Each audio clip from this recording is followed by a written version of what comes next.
Hi hello welcome back to our channel. ഒരു റിലേഷൻഷിപ്പിൽ fight ഉണ്ടാവുക എന്ന് പറയുന്നത് നോർമൽ ആയിട്ടുള്ള ഒരു കാര്യമാണ്. പക്ഷേ ആ ഫൈറ്റിന് ശേഷം നമുക്ക് തിരിച്ച് പഴയ പോലെ ആവാൻ പറ്റുക, അല്ലെങ്കിൽ പഴയ പോലെ നമുക്ക് നഷ്ടപ്പെട്ടു പോയിട്ടുള്ള ആ ഒരു സ്നേഹം തിരിച്ചു കൊണ്ടുവരാൻ പറ്റുക എന്ന് പറയുന്നത് അത്ര ഈസി ആയിട്ടുള്ള കാര്യമല്ല. ചില ആളുകൾക്കൊക്കെ റിലേഷൻഷിപ്പിൽ നിന്നും ഒരു പ്രശ്നം ഉണ്ടായി കഴിയുമ്പോൾ, അല്ലെങ്കിൽ നമ്മൾ നമ്മുടെ പാർട്ട്ണറിനെ വേദനിപ്പിച്ചു എന്ന് തോന്നിക്കഴിയുമ്പോൾ അയാൾക്ക് ഇനി പഴയ പോലെ നമ്മളെ സ്നേഹിക്കാൻ പറ്റുമോ, അല്ലെങ്കിൽ പഴയ പോലെ അയാളെ നമ്മൾ എങ്ങനെ നമ്മുടെ ലൈഫിലേക്ക് തിരിച്ചു കൊണ്ടുവരും എന്നുള്ളത് ഒരു കൺഫ്യൂഷനായിട്ട് നിൽക്കുകയാണ്. സോ അങ്ങനെയുള്ള ഒരു സിറ്റുവേഷനിലാണ് നിങ്ങളെങ്കിൽ നിങ്ങളെ ഹെൽപ്പ് ചെയ്യാൻ കഴിയുന്ന ഒരു വീഡിയോ ആണിത്. ഇന്നത്തെ വീഡിയോയിലൂടെ നമ്മൾ ഡിസ്കസ് ചെയ്യാനായിട്ട് പോകുന്നത് ഒരു ഫൈറ്റിന് ശേഷം എങ്ങനെയാണ് പഴയ പോലെയുള്ള ആ ഒരു സ്നേഹം, അല്ലെങ്കിൽ പഴയ പോലെയുള്ള ആ ഒരു അറ്റാച്ച്മെന്റ് തിരിച്ചു കൊണ്ടുവരാൻ കഴിയുക എന്നതാണ്. അതിന് നിങ്ങളെ ഹെൽപ്പ് ചെയ്യുന്ന കുറച്ച് ടിപ്സ് ആണ് ഈ ഒരു വീഡിയോയിലൂടെ നമ്മൾ ഷെയർ ചെയ്യുന്നത്. സോ നമുക്ക് സ്റ്റാർട്ട് ചെയ്യാം. അപ്പോൾ ഇതിൽ നിങ്ങൾ ആദ്യം ചെയ്യേണ്ട സ്റ്റെപ്പ് എന്ന് പറഞ്ഞു കഴിഞ്ഞാൽ ടേക്ക് റെസ്പോൺസിബിലിറ്റി. അതായത് നിങ്ങളുടെ റിലേഷൻഷിപ്പിൽ ഒരു പ്രശ്നം ഉണ്ടായി, നിങ്ങൾക്ക് കുറച്ച് കഴിഞ്ഞപ്പോൾ മനസ്സിലായി ആ പ്രശ്നം ഞാൻ മൂലം ഉണ്ടായതാണ്, അല്ലെങ്കിൽ ഞാൻ അവളെ വേദനിപ്പിച്ചു എന്ന് നിങ്ങൾക്ക് മനസ്സിലായി എന്ന് വിചാരിക്കാം. ഇനി അവളെ എന്നല്ല, അവനെ വേദനിപ്പിച്ചു എന്ന് മനസ്സിലായി എന്ന് വിചാരിക്കാം. അപ്പം അങ്ങനെ ആണെന്നുണ്ടെങ്കിൽ നിങ്ങൾ മനസ്സിലാക്കണം, നമ്മളിങ്ങനെ നമ്മുടെ സൈഡിൽ എന്തെങ്കിലുമൊക്കെ ഒരു ന്യായം ഉണ്ടാവുമല്ലോ. അതായത് ഇപ്പോൾ ഒരു സിറ്റുവേഷനിൽ ഒരു മിസ്റ്റേക്ക് സംഭവിക്കുമ്പോൾ രണ്ട് സൈഡിലും അവരുടേതായിട്ടുള്ള ഒപ്പീനിയൻസും അഭിപ്രായങ്ങളും ഉണ്ടായിരിക്കും. അപ്പോൾ രണ്ടാൾക്കും രണ്ടുപേരുടേതായിട്ടുള്ള ശരികൾ ഉണ്ടായിരിക്കും. സോ ആ ഒരു സിറ്റുവേഷനിൽ നമ്മൾ ചെയ്യേണ്ടത്, നമ്മളെ സൈഡ് ഇങ്ങനെ പറഞ്ഞുകൊണ്ടിരിക്കുക, ഞാൻ അങ്ങനെ പറഞ്ഞതല്ല, ഞാൻ ഇങ്ങനെ ചെയ്തതല്ല, ഞാൻ അങ്ങനെ ഉദ്ദേശിച്ചിട്ടില്ല, ഈ രീതിയിൽ നമ്മളെ സൈഡിനെ ഇങ്ങനെ എന്താ പറയുക, വെളുപ്പിച്ചെടുക്കാന്നൊക്കെ പറയില്ലേ, അല്ലെങ്കിൽ നമ്മളെ ഭാഗത്തൊരു തെറ്റുമില്ലാതെ സാഹചര്യങ്ങൾ കൊണ്ട് വന്നതാണ് എന്ന് നമ്മൾ വരുത്തി തീർക്കാൻ ശ്രമിച്ചു കഴിഞ്ഞാൽ ഒരിക്കലും ആ ഒരു പേഴ്സണെ നിങ്ങൾക്ക് തിരിച്ചു കൊണ്ടുവരാനായിട്ട് കഴിയില്ല, നിങ്ങൾ ആഗ്രഹിക്കുന്ന പോലെ. അതിന് പകരം നിങ്ങൾ ചെയ്യേണ്ടത്, നിങ്ങൾ നിങ്ങളുടെ തെറ്റ് ആക്സെപ്റ്റ് ചെയ്യുക അവരുടെ മുന്നിൽ. അവിടെ നിങ്ങൾ ഈഗോ ഒന്നും വിചാരിക്കരുത്. എൻ്റെ ഭാഗത്തുനിന്ന് സംഭവിച്ചു പോയൊരു തെറ്റാണ്, എൻ്റെ ഭാഗത്തായിരുന്നു മിസ്റ്റേക്ക് എന്നുള്ളത് നിങ്ങൾ അവരുടെ അടുത്ത് സമ്മതിച്ചു കൊടുക്കുക. അത് നിങ്ങളിങ്ങനെ കഷ്ടപ്പെട്ട് ശരി എൻ്റെ ഭാഗത്തെ തെറ്റ്, നീ അത് വിട്, ആ രീതിയിലല്ല കേട്ടോ നിങ്ങൾ ചെയ്യേണ്ടത്. നിങ്ങൾ ആത്മാർത്ഥമായിട്ട് തന്നെ, നിങ്ങളുടെ ആത്മാർത്ഥത നിങ്ങളുടെ വേർഡ്സിൽ ഉണ്ടായിരിക്കണം, അവർക്കത് മനസ്സിലാക്കാൻ പറ്റണം. ആ രീതിയിൽ നിങ്ങൾ നിങ്ങളുടെ തെറ്റ് അഡ്മിറ്റ് ചെയ്യുക. അതുപോലെ തന്നെ നിങ്ങൾക്ക് സോറി പറയാൻ കഴിയുമെങ്കിൽ സോറി പറയുക. അങ്ങനെ നിങ്ങൾ നിങ്ങളുടെ ആ ഒരു എന്താ പറയുക, റീബിൽഡ് ചെയ്യാനുള്ള ആ ഒരു ശ്രമം, അല്ലെങ്കിൽ ആ ഒരു പ്രോബ്ലത്തിനെ സോൾവ് ചെയ്യാനുള്ള ഒരു ശ്രമം നിങ്ങൾ തുടങ്ങുകയാണെങ്കിൽ നിങ്ങൾക്ക് ഉറപ്പായിട്ടും അവരെ പഴയ പോലെ തന്നെ തിരിച്ചു കൊണ്ടുവരാൻ കഴിയും. സോ നിങ്ങൾ ഇത് ഓർത്ത് വെക്കുക. നിങ്ങൾ എപ്പോഴും നിങ്ങളുടെ ഈഗോ കളഞ്ഞിട്ട്, നിങ്ങളുടെ സൈഡിൽ നിന്ന് വന്നൊരു മിസ്റ്റേക്ക് ആണെങ്കിൽ അത് അഡ്മിറ്റ് ചെയ്യാനും അതിനോട് സോറി പറയാനും നിങ്ങൾ റെഡി ആയിരിക്കണം. ഇനി രണ്ടാമത്തെ കാര്യം, നിങ്ങളുടെ സൈഡിൽ നിന്നൊരു തെറ്റ് വന്നു, അവർക്ക് അത് ഹേർട്ടായി എന്ന് നിങ്ങൾക്ക് മനസ്സിലായി. അപ്പോൾ ആ സമയത്ത് നമ്മൾ ഒരാളുടെ ഹീലിംഗ് പ്രോസസ്സ് എന്ന് പറയുന്നത് ഓരോ വ്യക്തികളെ സംബന്ധിച്ചും ഡിഫറെൻ്റ് ആണ്.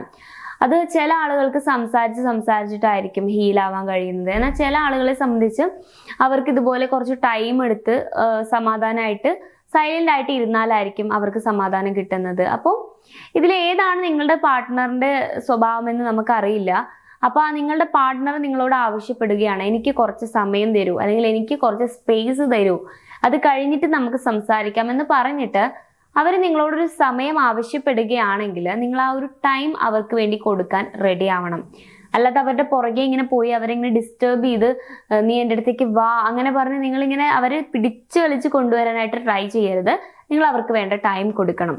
ഇങ്ങനെ ടൈം കൊടുക്കുന്ന സമയത്ത് നിങ്ങൾ ശ്രദ്ധിക്കേണ്ട ഒരു കാര്യം, നിങ്ങൾ ഒരിക്കലും അവിടുന്ന് ഡിസപ്പിയർ ആയി പോകരുത്. അതായത് നിങ്ങൾ അവരോട് പറയണം, ഓക്കെ നീ ടൈം എടുത്തോ, ഞാൻ ഇവിടെ തന്നെ ഉണ്ട്, നീ നിൻ്റെത് ഓക്കെ ആവുന്ന സമയത്ത് നീ എൻ്റെ അടുത്തേക്ക് തിരിച്ചു വരും, ഞാൻ നിന്നെ കൂടെ തന്നെ ഉണ്ടാവും. ഇനിയിപ്പോൾ നീ ഇപ്പോൾ കുറച്ച് ടൈം എടുക്കാൻ വേണ്ടി പോയി, അതിന് മുന്നേ ഒരു ടൈം നീ പറഞ്ഞിട്ടുണ്ടാവുമല്ലോ, ഒരു ടൈം, അപ്പോൾ ഒരു 2 ഡേയ്സോ 1 വീക്കോ അതിന് മുന്നേ നിനക്ക് തിരിച്ചു വരണം എന്ന് തോന്നിക്കഴിഞ്ഞാൽ നീ തിരിച്ചു വരൂ, ഞാൻ ഇവിടെ തന്നെ ഉണ്ടാവും. ഈ രീതിയിൽ വേണം നിങ്ങൾ അവരോട് കമ്മ്യൂണിക്കേറ്റ് ചെയ്യാൻ വേണ്ടിയിട്ട്. അല്ലാണ്ട് നിങ്ങൾ അവർക്ക് ടൈം കൊടുത്തിട്ട് നിങ്ങൾ അങ്ങോട്ട് ഡിസപ്പിയർ ആയി പോയി കഴിഞ്ഞു കഴിഞ്ഞാൽ പിന്നെ കാര്യങ്ങൾ നടക്കില്ല. ചിലപ്പോൾ അവർക്ക് ശരിക്കും ഒരു ടൈം ആവശ്യം ഉണ്ടായിരിക്കില്ല. നിങ്ങളടുത്ത് ഒരു കുറച്ച് ടൈം മാറി നിന്ന് കഴിയുമ്പോൾ അവർക്ക് നിങ്ങളെ മിസ് ചെയ്ത് മേ ബി അവർ നിങ്ങളുടെ അടുത്തേക്ക് തിരിച്ചു വന്നേക്കാം. സോ നിങ്ങൾ ടൈം കൊടുക്കണം. കൊടുക്കുന്ന സമയത്ത് നിങ്ങൾ അവിടുന്ന് ഡിസപ്പിയർ ആയി പോകാനും പാടില്ല. ഇനി മൂന്നാമത്തെ കാര്യം, ഈ ഒരു ടൈം നിങ്ങൾ കൊടുത്തു, അതുപോലെ നിങ്ങൾ നിങ്ങളുടെ തെറ്റ് അഡ്മിറ്റ് ചെയ്തു. ഈ 2 പ്രോസസ്സ് കഴിഞ്ഞതിന് ശേഷം നിങ്ങൾ ചെയ്യേണ്ടത്, നിങ്ങൾ കാമായിട്ട് കമ്മ്യൂണിക്കേറ്റ് ചെയ്യുക, അവരുടെ അടുത്ത് സംസാരിക്കാൻ തുടങ്ങുക, അവരുടെ പ്രശ്നങ്ങളെക്കുറിച്ച് ചോദിച്ചു മനസ്സിലാക്കുക, അവർക്കുണ്ടായ വേദനകളെക്കുറിച്ച് നമ്മൾ ചോദിച്ചു മനസ്സിലാക്കുക, അതിനെ അഡ്രസ്സ് ചെയ്ത് സംസാരിക്കുക, അതിന് നിങ്ങൾക്ക് വിഷമമുള്ളതായിട്ട് അവരോട് സംസാരിക്കുക. ആ രീതിയിൽ നിങ്ങൾക്ക് കമ്മ്യൂണിക്കേറ്റ് ചെയ്യാം.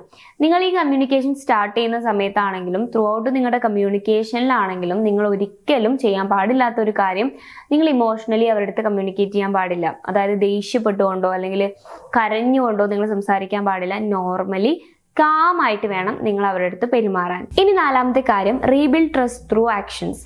അതായത് നിങ്ങൾക്ക് ആ ഒരു ട്രസ്റ്റ് റീബിൽഡ് ചെയ്തെടുക്കാം. അതിനുള്ളൊരു ചാൻസ് അവർ തന്നു. അതായത് നിങ്ങൾ അവരുടെ അടുത്ത് കമ്മ്യൂണിക്കേറ്റ് ചെയ്യുന്നുണ്ട്, അവരുടെ ടൈം എടുത്തു, നിങ്ങൾ ഇതേപോലെ ആ തെറ്റിനെ അഡ്മിറ്റ് ചെയ്തു, എല്ലാം കഴിഞ്ഞു.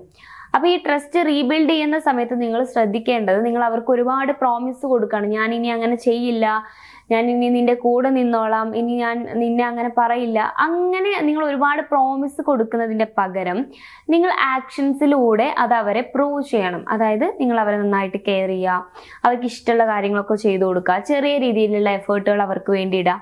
അപ്പോൾ അവർക്ക് മനസ്സിലാവണം, ഓക്കെ എൻ്റെ പാർട്ട്ണറിൽ ഒരു ചേഞ്ച് വന്നിട്ടുണ്ട്, ഇനിയിപ്പം നമ്മൾ തിരിച്ചു പോയാലും പ്രശ്നമൊന്നുമില്ല എന്നുള്ളൊരു കാര്യം അവർക്ക് ബോധ്യപ്പെടണം. മേ ബി അവർക്ക് മനസ്സുകൊണ്ട് നിങ്ങളടുത്ത് ഓക്കെ ആവണമെന്ന് താല്പര്യം ഉണ്ടായിരിക്കും. പക്ഷേ ചില കേസിലൊക്കെ അവർ അത്രയും ടയേർഡായി പോകുന്ന സമയത്ത് അവരുടെ മൈൻഡേ ആകെ ഔട്ടായി കിടക്കുകയായിരിക്കും. അപ്പോൾ അവരുടെ സബ് കോൺഷ്യസ് മൈൻഡിന് നിങ്ങൾ വിശ്വസിപ്പിക്കാൻ വേണ്ടിയിട്ടെങ്കിലും നിങ്ങൾ ഇതുപോലെ എഫേർട്ട് ഇടണം. നിങ്ങളുടെ സ്നേഹം മാക്സിമം നിങ്ങൾക്ക് എങ്ങനെയൊക്കെ അവരുടെ അടുത്ത് എക്സ്പ്രസ് ചെയ്യാൻ പറ്റുമോ ആ രീതിയിലെല്ലാം എക്സ്പ്രസ് ചെയ്യാൻ ശ്രമിക്കണം. ഇനി 5ാമത്തെ കാര്യം, be patient with the healing process. ഇപ്പൊ ഞാൻ മുന്നേ പറഞ്ഞിട്ടുള്ള 4 കാര്യങ്ങളും ചെയ്യാൻ റെഡിയാണ്, നിങ്ങൾ ചെയ്തുകൊണ്ടിരിക്കുകയാണ്. അപ്പോൾ നിങ്ങൾക്ക് ഇതിനൊരു റിസൾട്ട് കിട്ടണമല്ലോ, അതായത് നിങ്ങളുടെ പാർട്ട്ണർ ഹീൽ ആവണമല്ലോ. അപ്പോൾ ആ ഒരു കാര്യത്തിന് വേണ്ടിയിട്ട് നിങ്ങൾ ഈ കാര്യങ്ങളൊക്കെ ചെയ്തു. അപ്പം നാളെ അവരെ എനിക്ക് ഹീലായിട്ട് തിരിച്ചു കിട്ടും പഴയ പോലെ, അല്ലെങ്കിൽ മറ്റന്നാൾ എനിക്ക് തിരിച്ചു കിട്ടും, അങ്ങനെ നിങ്ങൾ വിചാരിക്കരുത്. ഈ ഹീലിംഗ് എന്ന് പറയുന്നത് അല്ലെങ്കിൽ ഹീലിംഗ് പ്രോസസ്സ് എന്ന് പറയുന്നത് ടൈം എടുത്ത് ശരിയാവേണ്ട ഒരു കാര്യമാണ്.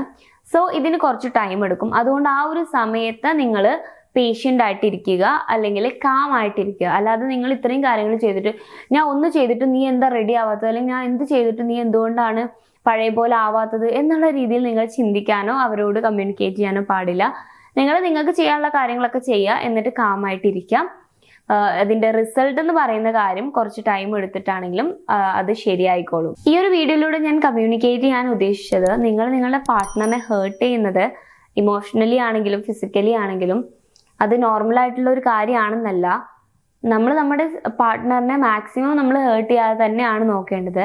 നമ്മൾ മനുഷ്യന്മാരാണ്. ഇൻ കേസ് അവർക്ക് ഹേർട്ട് ആവുന്ന ഒരു സിറ്റുവേഷൻ വന്നു, അവർക്ക് അവരുടെ ട്രസ്റ്റും അതേപോലെ നിങ്ങളുടെ അടുത്തുള്ള ഇഷ്ടവും എല്ലാം നഷ്ടപ്പെട്ടു പോയി എന്ന് വിചാരിക്കുക. പക്ഷെ നിങ്ങൾ ആത്മാർത്ഥമായിട്ട് അവരെ സ്നേഹിക്കുന്നുണ്ട്, അവരെ പഴയ പോലെ വേണമെന്ന് ആഗ്രഹിക്കുന്നുണ്ടെങ്കിൽ നിങ്ങൾക്ക് ചെയ്തു നോക്കാൻ പറ്റുന്ന കുറച്ച് ടിപ്സാണ് ഞാൻ ഈ ഒരു വീഡിയോയിലൂടെ ഷെയർ ചെയ്തത്. സോ ഇത് നിങ്ങൾക്ക് യൂസ്ഫുൾ ആവുമെന്ന് ഞാൻ വിശ്വസിക്കുന്നു. ഇതിനോടുള്ള നിങ്ങളുടെ ഒപ്പീനിയൻ എന്താണെന്ന് ജസ്റ്റ് താഴെ കമൻറ്റ് ബോക്സിൽ ഒന്ന് കമൻറ്റ് ചെയ്യുക. വീഡിയോ ഇഷ്ടമാണെങ്കിൽ ലൈക്ക് ചെയ്യുക, ചാനൽ സബ്സ്ക്രൈബ് ചെയ്യുക. കൗൺസിലിംഗ് റിലേറ്റഡ് ആയിട്ടുള്ള എന്തെങ്കിലും സർവീസുകൾ നിങ്ങൾക്ക് ആവശ്യമാണെങ്കിൽ സ്ക്രീനിൽ കാണുന്ന നമ്പറിൽ നിങ്ങൾക്ക് കോൺടാക്ട് ചെയ്യാവുന്നതാണ്. So it's me Rashna signing of.